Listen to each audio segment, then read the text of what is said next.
Nicolas, thank you so much for talking to us today. You're welcome. Thank you for inviting me. Thinking about the Baltic Sea and the current threat in the region, what do you think is the key security challenge there?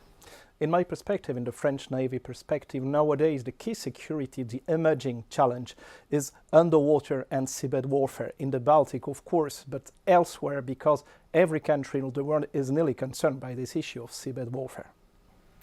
That's indeed very relevant. And in your best case going forward, what would you like to see happening in that space?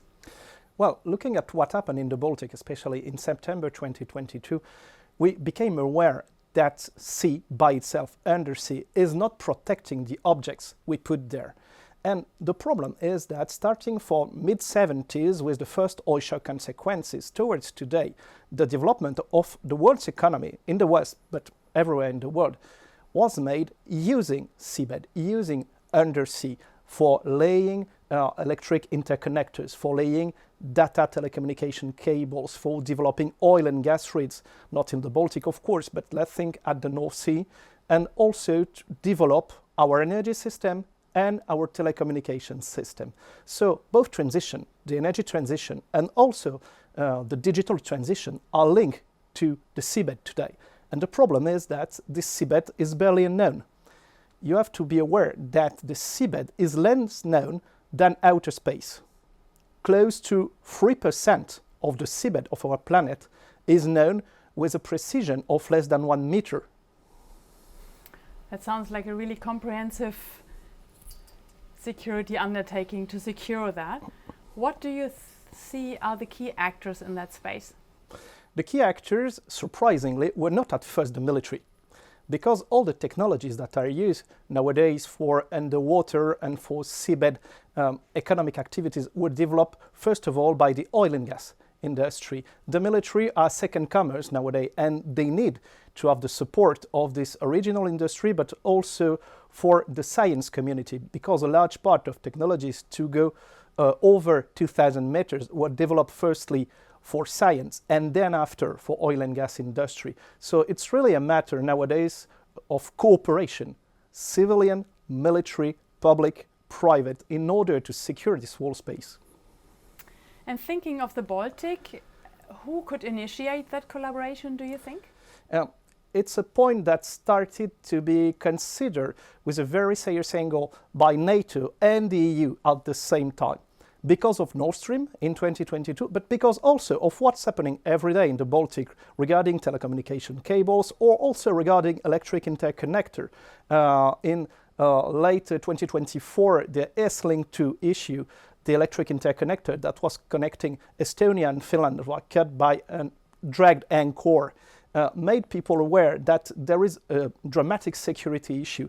Could be military or security, or both at the same time. And nowadays, NATO and the EU are working together and each other in his respective role in order to develop procedures, in order to strengthen and to enhance cooperation between the members and between the two organizations in order to have secure seas, especially the Baltic, because geography, in seabed is a very important feature. It's a key point, because the Baltic is average depth 80 meters. 80 meters average depth means that every country that is having professional divers, military-grade divers, is able to act everywhere in the Baltic.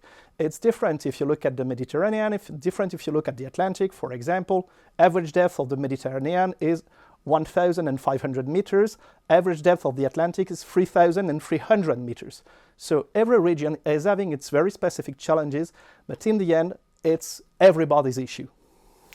Does this vulnerability concern you? Yes, it's very concerning, because for a long time we decided that one of the key features of naval strategy, that is opacity, so the idea that under the water you cannot know what's happening precisely everywhere. It's different, for example, what's happening in the sky or what's happening in space. The opacity was protecting the objects by itself.